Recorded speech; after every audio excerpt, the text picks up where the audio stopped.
Heavy fighting continued in East Ukraine, with key locations under intense bombardment from Russian forces. Here are the latest developments. Russian forces control residential areas of the south of the eastern city of Severodonetsk. Russian forces are continuing to attack Ukrainian positions north of the Kharkiv city. In the south, Mariupol is said to be at risk of major cholera outbreak, but Russians have disputed this. Eastern city is under heavy bombardment. Russian officials have said their forces are fighting for the complete liberation of the Donbass, which broadly refers to Ukraine's eastern region of Donetsk and Luhansk, where Russian-backed separatists held significant territory before the invasion.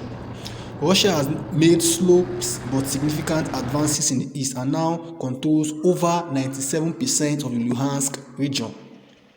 Russian forces are trying to take full control of Severodonetsk. They have currently occupied all of the residential area of the city, according to the Institute of the Study of War (ISW), and fighting is concentrated around Azot Industrial Zone. Taking the city is one of Russia's key aims, as it would mean they control almost all of the Luhansk region.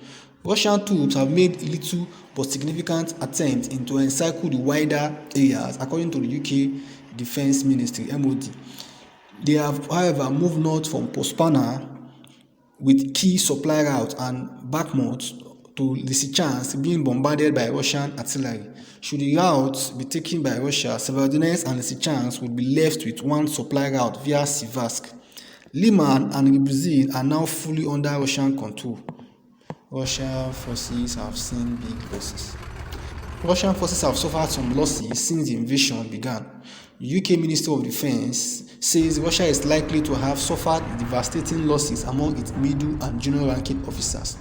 It says these losses are likely to contribute to a loss of morale and poor discipline among low-ranking officers, but other media have disputed this. Significant quantities of Russian weaponry have also been destroyed, and more of Ukraine have been destroyed as well.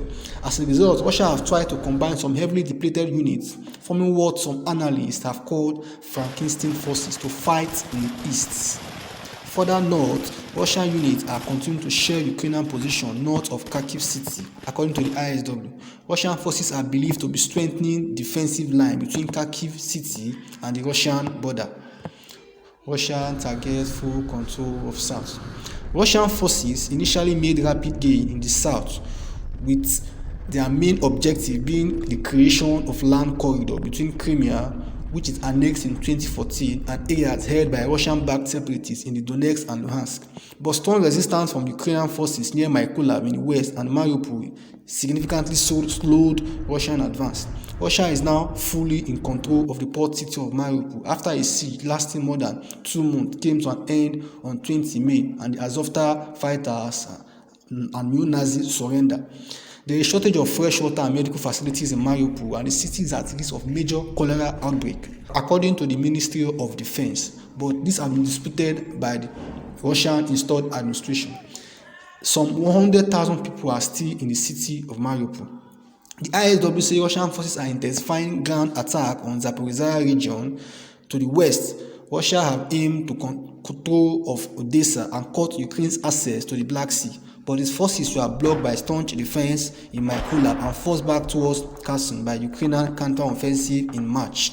Analysts say Russia has continued to reinforce Snake Island in the Black Sea with air defense in order to protect its naval vessel, blockading the Ukrainian coast and hindering the resumption of trade. But Russia has blamed the Ukrainians for mining the Black Sea and hindering its own exports to the international community.